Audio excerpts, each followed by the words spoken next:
Corlin. I would like to refer to the Labour Party's amendment to this motion as well. The Labour Party supports this motion from Fianna Fáil, and I hope Deputy Chambers will recognise our amendment as a genuine attempt to strengthen it. Our amendment aims to bring what is recognised in the start of the original motion and turn them into actions, particularly in the area of mental health. The original motion recognises the results of recent surveys of members who are experiencing mental health difficulties, increased stress and low morale. It is 13 months since the in-house physician in the Defence Forces retired, and no replacement has been made. With our amendment, we are calling the establishment of a dedicated body within the Permanent Defence Forces to monitor and mediate the long-term care needs, physical, mental and material, of current and former members, in particular those who have returned from service abroad. We are seeking a commitment by the Government to fast-track the recruitment of psychiatrists to safeguard the mental health of present and former members of the Defence Forces. We also seek an urgent review of conditions for female personnel within the Defence Forces to explain past recruitment failures and a recommitment to increasing gender balance in the Defence Forces.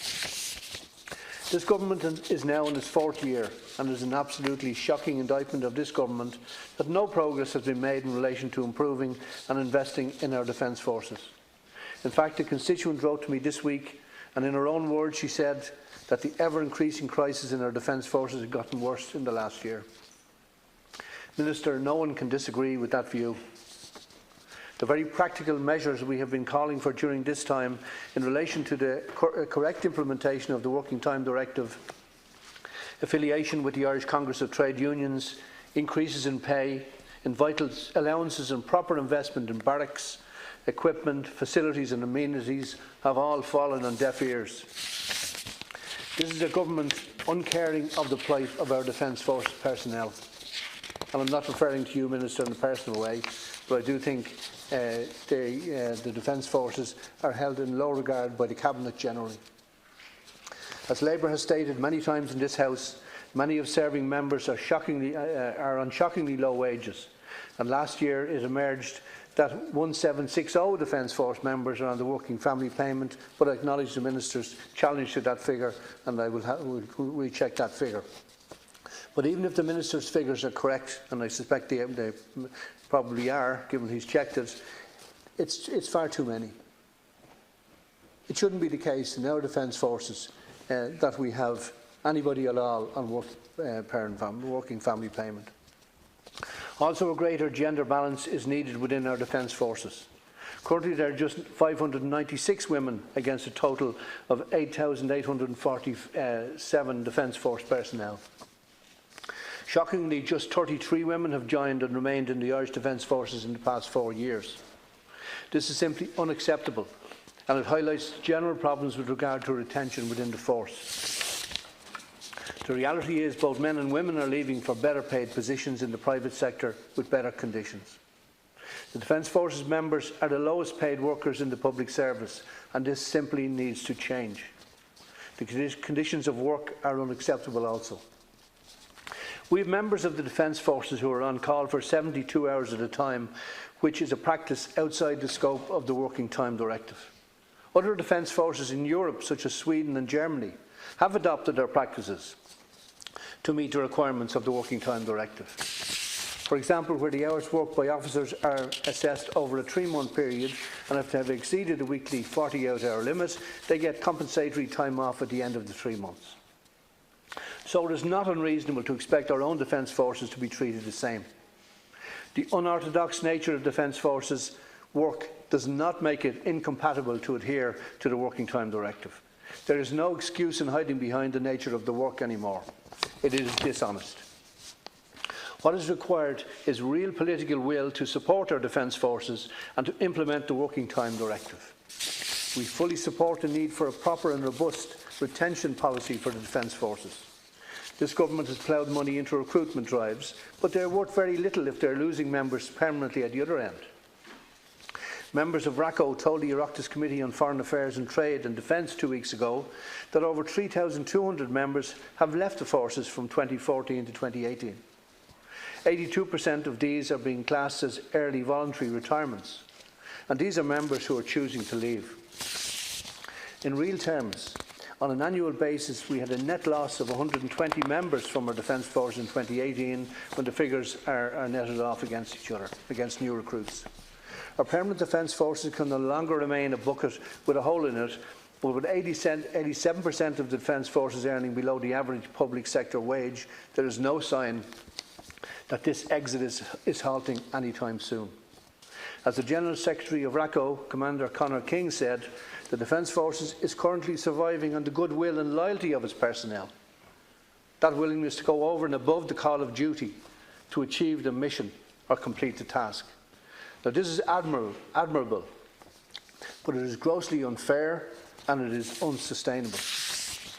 The Government is not meeting its own promise to keep Defence Forces figures above 9,500, with recent figures indicating that the numbers are less than 8,500.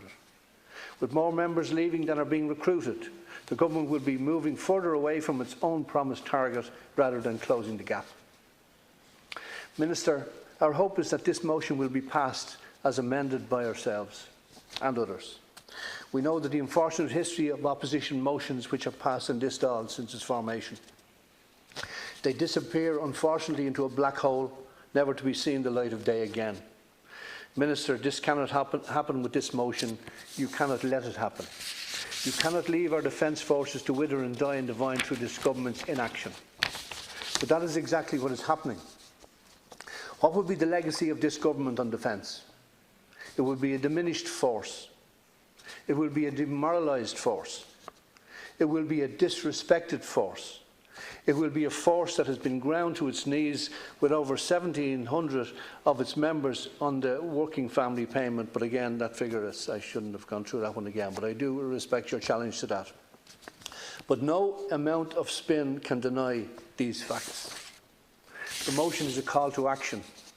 It is a call to action across all levels of the Defence Forces. Through the lack of any meaningful action, we have members struggling with their mental health and high levels of stress. We need to get the basics right, Minister. Fix the pay and conditions and put in place, as a matter of urgency, proper supports for the mental, physical and emotional health of our Defence Forces members. Ceann Comhairle, I just briefly want to refer to the Minister's alternative motion, alternative amendment. If I can find it. You can bear with me. I think I'm within my time, Minister. It's basically recognising, and I just can't find it now, but in terms of your opening section of your own amendment, Minister, you recognise all the things that we all recognise in terms of the Defence Forces we have, the efforts they put in, their commitment to the cause, and all of that kind of stuff. We all agree in this House on that. But what happens after that?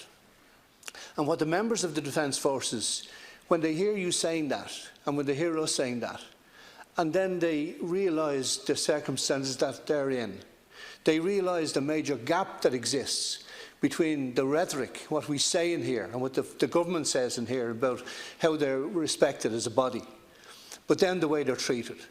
That gap has got to be filled. And if I were a minister and coming in here, I would be acknowledging the things that are in these motions and these amendments. And I would be setting out the things that we address one by one in terms of trying to deal with them.